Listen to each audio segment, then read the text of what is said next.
주님의 이름으로 축복합니다. 아멘. 네, 한번 따라해 보실까요? 예수님의 겸손. 예수님의 겸손. 네, 한번 더 해보죠. 예수님의 겸손. 예수님의 겸손. 네, 여러분 이 겸손하다라는 말은 상대방을 좀 높게 여기고 나를 좀 낮게 여기는 모습을 겸손하다고 표현하지 않습니까? 근데 우리 예수님은 겸손이 좀 다릅니다. 왜 다르냐면요, 예수님은 성경에서 말씀하시기를 나만 믿어라 이렇게 얘기를 하시거든요. 나 외에는 구원이 없다 이렇게 얘기를 하세요. 그렇다면 예수님이 말씀하시는 겸손은 우리가 생각하는 겸손하고는 좀 다릅니다. 오늘 말씀을 통해서 한번 예수님이 말씀하시는 겸손에 대해서 살펴보고, 또 이 빌립보서는 기쁨의 책이다 이렇게 표현들을 많이 합니다. 기쁨의 책이에요. 근데 아이러니하게 빌립보서를 어디에서 기록했냐면 1장 13절과 17절에 보면 나의 매임이라는 표현을 하면서 이것이 감옥에서 기록된 것을 얘기를 합니다. 어느 감옥인지는 잘 모르겠습니다. 근데 우리가 추측하기에 로마의 감옥에 gat혀 있을 때다 이렇게 생각을 하는데요. 어느 감옥인지 모르겠지만 하여튼 감옥에 갇혀 있습니다. 지금 프리즈너로 바울이 있으면서 joyful, joy, 기쁨을 얘기하고 있습니다. 빌립보 교회는 바울이 여러분 잘 아시는 대로 드로아에서 환상을 보고 마게도니아 지방을 가서 세운 첫 교회입니다. 맞지요? 그 유대인의 회당이 없어서, 회당이 없을 정도로 유대인이 없는 동네라 강가의 기도처에 가서 전도를 해서 루디아를 통해서 교회를 세운 것이 빌립보 교회입니다. 큰 교회가 아니에요. 아마 우리 교회 정도보다 더 작았을지도 모릅니다. 근데 빌립보 교회가 그렇게 바울이 처음 생긴 아주 아름다운 교회인데 이 교회에 커다란 아픔이 하나 있어요. 그 아픔은 뭐냐 하면 이 빌립보서 4장 2절에 보면 두 명의 여인이 등장합니다. 내가 유오디아를 권하고 순두개를 권하노니. 유오디아라는 여인과 순두개라는 여인은 이 교회의 핵심 멤버였던 것 같습니다. 이 교회가 여성분에 의해서 세워진 교회고 여성의 주도적인 역할을 갖고 있었던 교회였던 것 같아요. 유오디아와 순두개. 이름이 너무 이쁘죠? 유오디아와 순두개. 이 두 여인에게 무슨 문제가 있었냐면 엄청난 갈등이 있었던 것 같아요. 그래서 뭐라고 표현하냐면 2절에 권하노니 주 안에서 같은 마음을 품으라 이렇게 얘기합니다. 같은 마음을 품으라. 바울은 직접적으로 유오디아를 권하고 순두개를 권하노니 주 안에서 같은 마음을 품으라고 말합니다. 주 안에라는 전제가 들어가죠. 바울은 그들이 그리스도 안에 있다는 것과 아버지의 사랑이 그들에게 부어졌다는 것, 그래서 성령에 의해 그들이 교제의 은사를 받았다는 것을 상기시키면서 개인적인 갈등 때문에 교회에 여러 가지 어려운 일들이 생기지 않게 그 분열에 대해서 하나가 되라고 권면하고 있습니다. 바울은 이런 분열이 1장 28절에 보니까 이런 얘기가 나옵니다. 대적하는 자. 그리고 3장 18절에 보니까 그리스도의 십자가의 원수를 언급하면서 이런 분열의 배후 세력이 있는데 그것은 바로 영적 전투 현장에 있는 것을 이야기해주고 있습니다. 다시 얘기하면 교회 안의 분열의 세력에는 어둠의 세력이 자기도 모르게 그 세력에 의해서 교회 안에 나눠지는, 서로 마음을 함께하지 못하는 그런 현상이 나타나고 있다는 겁니다. 어둠의 세력은 하나를 이루어야 할 교회를 분열시키려고 합니다. 바울은 이 교회의 하나됨과 교회에 가해지는 공격의 실상을 제시하면서 무슨 얘기를 제시하냐면 왜 하나가 되어야 되느냐를 제시하는 것을, 이유를 뭐냐면 하나가 되어야 되는 이유를 예수 그리스도의 인카네이션과 예수 그리스도의 십자가와 예수 그리스도의 죽음과 부활과 승천을 근거로 제시하면서 성도는 하나가 되어야 된다는 것을 강력하게 주장합니다. 본문 2장 1절에 보니까 이런 말이 시작됩니다. 그러므로 라는 단어가 나오죠. 그러므로라는 것은 앞에 있는 것을 받아서 결론을 내는 거죠. 그러므로, therefore. 그러므로는 앞에 있는 내용을 봤는데요. 앞에 있는 내용은 27절부터 30절까지의 내용입니다. 이것은 27절의 내용을 보니까 그리스도의 복음에 합당하게 생활하는 것의 결론이에요. 근데 여러분 그리스도의 복음에 합당하게 생활하는 것에 대해서 앞에 말이 붙는데 27절에 보니까 오직이라는 단어가 붙습니다. 오직 너희는 그리스도의 복음에 합당하게 생활하라. 영어 성경에 보면 whatever happens, 무슨 일이 발생하든 간에 conduct yourselves, 너희들의 행동을 그리스도 안에서 복음에 가치 있는 방식으로 행동하라 이렇게 얘기를 하는 겁니다. 무슨 일이 있든 간에 속상한 일, 힘든 일, 어려운 일, 기쁜 일, 즐거운 일 무슨 일이 있든 간에 그리스도 예수 안에서 그분이 기뻐하시는 방법 그 매너로 무슨 일이든지 그렇게 하라고 얘기를 하는 겁니다. 그게 교회 안에서든지 교회 밖에서든지 사람과의 관계에서든지 살아가는 삶의 비즈니스라든지 무슨 일, whatever 무슨 일을 하든지 우리 스스로 무슨 일이 발생하든지 그리스도 안에서 그리스도의 방식대로 복음에 합당하게 생활하라고 이야기를 합니다. 여러분 복음에 합당한 생활은 무엇입니까? 제가 지난번에 말씀드렸던 것처럼 복음에 합당하게 생활하는 것은 바로 바울이 예수님의 삶을 이어받아서 예수님의 말씀대로 살아가면서 나의 삶에 예수 그리스도의 모습이 드러나는 것이 복음에 합당한 삶이라고 표현했습니다. continue 되어지는 거예요. 나를 통해서 through 되어지는 거예요. 나를 통해서 그리스도가 지금도 살아계시게 나타나고 역사되어지는 것이 바로 복음에 합당하게 살아가는 겁니다. 여러분 라는 얘기를 올린 것을 한번 봤습니다. 그 이유는 왜일까요? 그거는 내가 다 주를 위해서 살기 때문이라고 믿기 때문이죠. 이것이 다 주를 위해서 살기 때문이라는 거예요. 여러분 복음에 합당한 삶은 바로 우리의 모습을 통해서 예수님이 발견되어져야 됩니다. 예수님을 찾아야 됩니다. 그렇다면 2장 1절에 therefore 그러므로라는 단어 다음에는 반드시 그리스도라는 말이 나와야 되겠죠. 왜냐하면 앞에 있는 것에 대한 결론은 그리스도 안에서 어떻게 살아가야 되는지를 보여주는 예시가 돼야 되기 때문이죠. 2장 1절에 뭐라고 표현합니까? 그러므로 그리스도 안에 이렇게 표현하죠.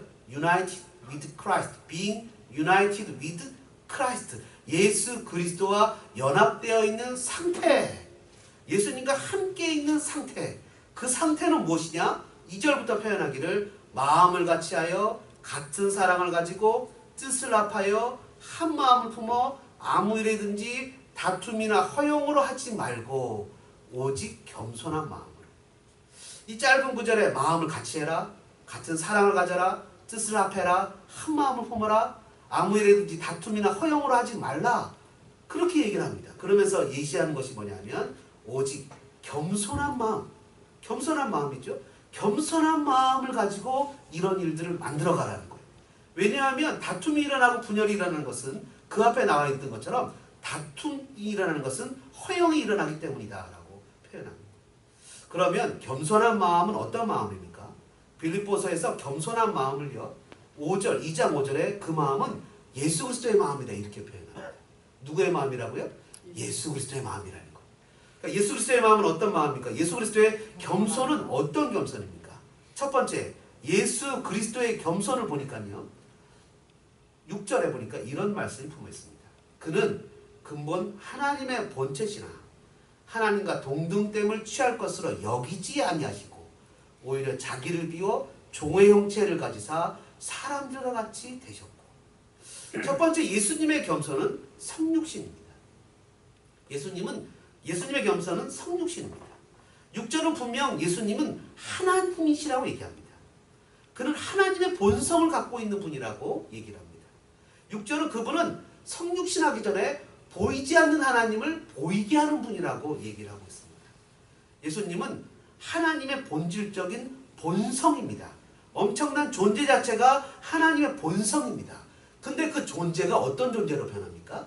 인간의 몸을 가진 존재로 바뀝니다. 예수님은 인카네이션 하셨습니다. 예수님은 자기를 비워, 여기 보면 6절에 보니까 이렇게 표현하고 있습니다. 7절도 나와 있죠. 7절에 자기를 비워, 8절에도 자기를 낮추시고 자기를 self, 그 스스로 자기를 낮추시고 누군가 강압에 의한 것이 아니라 그분의 낮아지심과 죽으심은 자발적으로 주도되어졌다는 거예요. 예수님은 바로 그 하나님이신데 그분은 겸손하셔서 인카네이션, 바로 사람의 몸을 가지고 이 땅에 오셨다는 겁니다. 이게 왜 예수님의 겸손이냐? 이런 예를 들면 또 설명할 수 있을런지도 모르겠습니다. 우리 소망장로교회가 타운가에 있었던 때가 있었습니다. 그러다 LA로 이사를 왔어요. 기억나시죠? LA로 이사를 오면서 우리를 같이 기도했습니다. 하나님, 왜 우리를 이곳에 보내셨습니까? 표면적인 문제는 여러 가지 부흥이나 재정이나 여러 가지 문제가 있었지만 내면적인 문제는 그랬지만 하나님께서 우리를 이곳으로 이끄신 영적인 이유가 있을 것이다 라고 우리는 고민했습니다. 왜 하나님 우리를 이곳으로 이끄셨을까? 고민하다가 우리는 하나님 우리를 이 한인타운에 인카네이션 하기를 원하시는가 보다. 낮아지기를 원하시는가 보다 라고 결론을 내서 우리는 이 한인타운에 낮아지기 시작했습니다. 예수님이 인카네이션 하셨다는 의미가 무엇입니까? 예수님이 하늘 보좌에 계시다가 하나님의 본성이신데 사람의 몸을 이 땅에 입고 오셨기 때문에 하실 수 있는 얘기가 뭡니까? 바로 그것은 수고하고 무거운 짐진 자들아 다 내게로 오라. 내가 너희를 쉬게 하리를 얘기할 수 있는 것은 하나님이 예수님이 하늘에 계시지 않고 인간의 몸을 입고 인간의 낮아진 모습으로 오셨기 때문에 얘기하실 수 있는 거라는 겁니다. 여러분 얼마 전에 미국 동부 쪽에서 그 어린아이를 그 미국 여자 유치원 선생님이 때리는 거 이렇게 장면 한번 나왔어요. 한국에서도 이렇게 유치원 아이 때리는 거 제가 그분들 비하하거나 잘못된 거 아닙니다. 제가 하고 싶은 얘기는 이겁니다. 뭐냐면 그 선생님들의 공통점이 있어요. 여러분 화면을 보시면 아실 겁니다. 그분 선생님들의 공통점은 저처럼 뚱뚱하다는 거예요. 몸이 비중해요. 그래서 아이 앞에 가서 아이를 쫓아가는 것이 아니라 아이를 잡아서 끌고 자기 쪽으로 와요. 근데 여러분 우리 주일학교 하는 미셸 같이 날씬한 아이들은 바로 이렇게 납작 엎드립니다. 아이의 자세로. 얘기할 때도 납작 아이들의 자세로 엎드립니다. 이거 뭐죠? 아이들의 눈높이를 맞춰서 내려가는 거예요. 하늘에 계신 하나님께서 인카네이션 하셨다는 것은 뭐냐 하면 인간의 모습이 되셨다는 것은 우리의 눈높이로 내려오셨다는 것을 의미하는 것이거든요. 그렇기 때문에 그분의 겸손은 사람을 구원하러 이 땅에 내려오셨다는 거예요. 그러면 여러분 무엇이 우선되어져야 됩니까? 그것은 바로 이 예수님이 이 땅에 내려오신 것을 우리가 로마서에 공부할 때도 배웠지만 예수님은 하늘에 계시기 때문에 그분을 찾으려고 하늘로 올라갈 필요가 없어요. 예수님은 저 땅에 계시기 때문에 예수님을 찾아서 땅으로 내려갈 필요가 없어요. 예수님은 바로 우리 옆에, 우리 안에, 우리 위에 우리가 함께 계시기 때문에 언제든지 우리가 손을 뻗치면 예수님은 손이 닿는 곳에 계시다는 거예요. 그게 바로 예수님의 겸손이라는 거예요. 그 높으신 분이 낮아지신 곳으로 내려와서 우리와 함께 하신다는 거예요. 그것이 바로 인카네이션이라는 거예요. 그래서 예수님의 성육신은 바로 겸손입니다. 그 예수님의 겸손을 보고 바울은 뭐라고 표현하냐면 그렇게 3절이죠. 아무 일에든지 다툼이나 허영으로 하지 말고 오직 겸손한 마음으로 각각 자기보다 남을 낮게 여기고 better than yourselves 너보다 더 낮게 여겨서 그를 그의 언더스탠드에서 그를 받아들이고 하나가 되라고 이야기를 하십니다. 예수님은 하나님으로서 자신의 권리 주장을 하지 않고 온전히 자신을 비우신 것처럼 성도는 자신의 권리 주장을 하지 않고 자신을 비워 하나를 이루는 것이 주님의 뜻이라는 겁니다. 그렇다고 성경에 보면 빌립보서 4장에 보면 이 바울이 이 유오디아와 순두개를 정죄한 장면이 하나도 없어요. 3절에 뭐라고 표현하냐면 저 여인들은 복음에 나와 함께 힘쓰던 저 여인들을 돕고 그들은 생명책에 기록되어 있다고 얘기를 합니다. 이 사람들이 왜 이렇게 갈등을 일으키는가? 그것은 그 뒤에 숨어있는 사탄의 영향력이라는 거예요.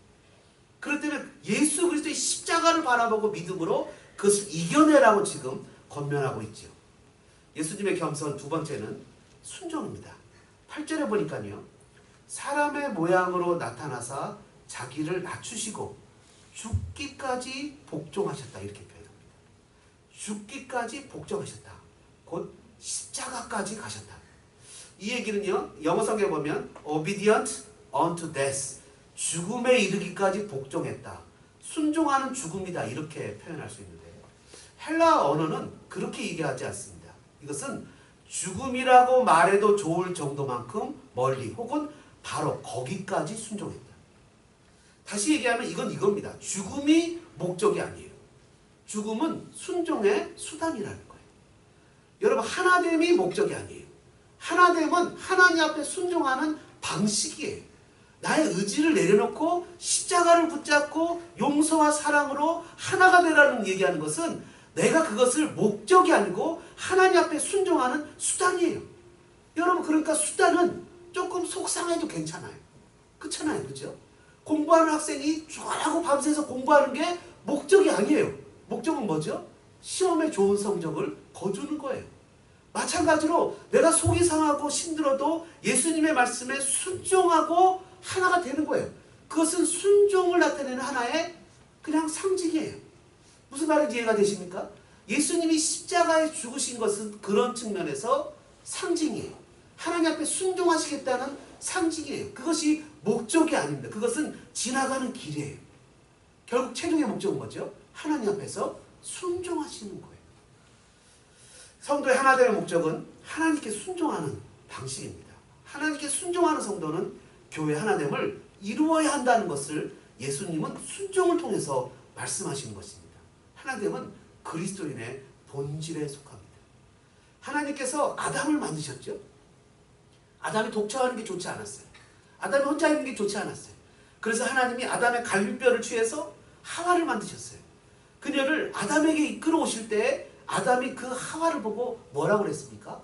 이는 내 뼈 중에 뼈요 살 중에 살입니다. 살이라는 생각이 딱 떠오르니까 그런 생각이. 오늘 아침에 교회 올 때 엘리베이터를 딱 탔더니 아내 얼굴이 이렇게 좀 부었어요. 그래서 제가 아내한테, 아내를 비하하는 거 아닙니다. 여보, 당신 얼굴이 많이 부었어. 피곤했나 봐. 그랬더니 이거 살이야 이러더라고요. 두 개 아니고. 그래서 여보 내 얼굴도 부었어? 그랬더니 당신도 살이야 이러는 거예요. 살이야. 뼈 중에 뼈고 살 중에 살이에요. 다 살이에요. 딱 죄를 짓지 않았을 때는 너는 곧 나다 이랬거든요. 성도가 성도를 바라보고 사람이 사람을 볼 때 저 사람의 허물은 내 허물이다라고 내가 품고 안았거든요. 근데 죄란 놈이 그 가운데 깊이 있게 들어가고 사단이 우리를 속여서 우리의 뜻이 아닌 자신의 뜻으로 우리를 관철시켜서 자신의 뜻으로 우리를 이끌고 가려고 할 때 무슨 현상이 나타났죠? 하나님이 아담에게 나타나셨을 때 뭐라 하냐면 하나님이 나에게 주신 저 여자가 먹게 했습니다. 내가 먹고 싶어서 먹은 게 아니에요. 저 여자를 블레임하고 있어요. 그러면서 하나님도 블레임해요. 죄는 우리를 자꾸 속입니다.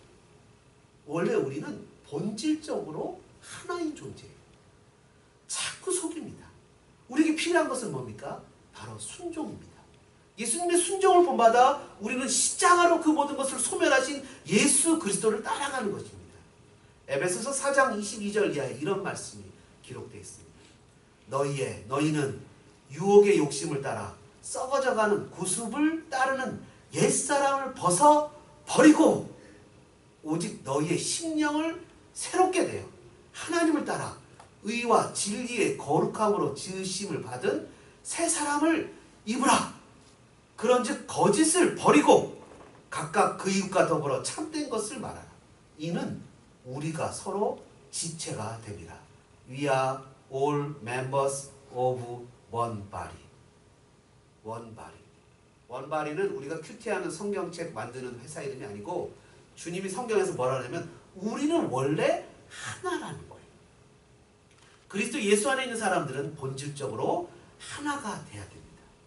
여러분 물론 어렵습니다. 그러나 하나가 되는 것은 내가 예수님 앞에서 예수님께 순종한다는 증표가 되어진다는 거예요.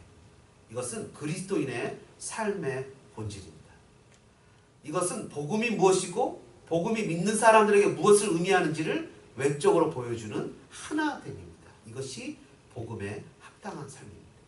마지막으로 예수님의 겸손은 무엇입니까? 7절에 보니까 이렇게 표현합니다. 종의 형체를 가졌다. 8절에 보니까 곧 십자가에 죽으십니다. 종의 형체를 가지고 십자가에 죽으신 것. 여러분 모두 다 마가복음 10장 45절이 떠오르실 것입니다. 인자가 온 것은 섬김을 받으려 함이 아니라 도리어 섬기려 하고 자기 목숨을 많은 사람의 대속물로 주려 함이라. For even the Son of Man did not come to be served, but to serve and to give his life as a ransom for many. 많은 사람들의 대속물로 주려고 왔다. 예수님의 겸손은 섬김입니다. 예수님은 많은 사람들에게 자신의 십자가의 죽음을 통해서 섬기러 오셨습니다. 그분의 겸손은 섬김입니다. 하나님과 동등됨을 가지신 하나님께서 사람이 되는 것도 끝없이 낮아지시는 것인데 그 사람 중에서 종이 되셨습니다. 예수님의 섬김의 끝은 도대체 어디입니까? 많은 사람들의 대속물로 오셔서 십자가에 죽으심으로 많은 사람들을 구원하셨습니다. 여러분 이곳에 있는 곧 십자가의 죽으심이라는 말은 예수님이 십자가에서 외치신 그 외침을 기억나게 합니다. 나의 하나님, 나의 하나님, 어찌하여 나를 버리시나이까. 예수님의 섬김의 깊이는 그 끝은 도대체 어디입니까? 구약 성경에 기록된 대로 그는 나무에 달린 자마다 저주 아래 있는 자라는 말씀처럼 하나님께 거절당하셨고 혐오감을 감내하셨습니다. 하나님의 본체였던 예수님이 이 땅으로 십자가로 저주로 내려오셨습니다. 그리고 그분은 우리를 위해서 나를 위해서 그 일을 하셨습니다. 그리스도께서 우리를 위해 저주를 받은 바 돼서 율법의 저주에서 우리를 속량하셨습니다. 여러분 예수님이 잡히시기 전날 허리에 수건으로 동이고 물동이를 들며 제자들 앞에 서서 하신 말씀 기억나지 않습니까? 내가 주와 또는 선생이 되어 너희 발을 씻었으니 너희도 서로 발을 씻어주는 것이 옳으니라. 내가 너희에게 행한 것 같이 너희도 행하게 하여 본을 보였노라. 예수님이 우리를 행하게 하도록 본을 보였다고 얘기하십니다. 그분의 마음은 섬김, 그분의 섬김이었습니다. 성부 하나님의 평가를 보시기 바랍니다. 9절부터 12절까지 보니까 성부 하나님이 그를 평가하기를 뭐라고 평가하십니까? 이러므로 therefore God exalted him to the highest place and gave him the name that is above every name. 모든 이름에 뛰어난 이름을 주었다. 예수님이 그런 겸손과 섬김을 베푸시니까 성부 하나님께서 그를 인정하시고 그를 높여주시는 모습을 보게 됩니다. 여러분 이것이 바로 우리가 믿는 신앙의 원리입니다. 겸손의 자리, 섬김의 자리, 낮아짐의 자리, 인카네이션 자리, 바로 그 자리를 내려가게 될 때 내가 죽는 것 같고 추해지는 것 같고 자존심 상하는 것 같지만 그 자리는 하나님이 나를 높이시는 자리가 되어질 것입니다. 하나됨을 이룰 때 하나님께서 친히 높여주십니다. 하나됨을 이룰 때 하나님께서 친히 우리에게 순종하는 것을 깨닫게 되십니다. 얼마 전에 제가 들었던 말씀 중에 하나, 저도 너무나 많은 도전을 받았던 말씀인데요. 그 말씀에 이런 말씀이 기록되어 있습니다. 여러분 하나님은 아브라함이 자기 아들 이삭을 바칠 것을 알았을까요? 아셨습니다. 분명히 아셨죠. 그 내용의 은혜를 받았습니다. 근데 그건 뭐죠? 분명 아브라함도 자기 아들을 바침으로 말미암아 자기도 하나님께 아들을 바칠 수 있다는 것을 확증받았습니다. 여러분 우리도 마찬가지입니다. 힘들고 어렵지만 그 고비를 넘어가게 될 때 우리는 예수님께서 말씀하신 복음에 합당한 삶을 살아내는 것을 깨닫게 될 것입니다. 마귀는 끊임없이 우리를 붙잡고 넘어뜨리려고 합니다. 하나님의 말씀대로 살지 못하도록 우리를 붙잡고 넘어뜨리려고 합니다. 그러나 사랑하는 소망장로교회 성도 여러분, 저와 여러분이 예수님의 겸손을 본을 받아 오늘도 하나가 되어지는, 하나를 만들어지는, 힘써 애써서 그것을 지키는 저와 여러분들 되어주시기를 주님의 이름으로 간절히 축원합니다. 아멘. 이 시간에 이 찬양 부르면서 말씀 생각하시면서 우리 주님 앞에 찬양 부르면서 나가는 시간을 갖겠습니다. 주님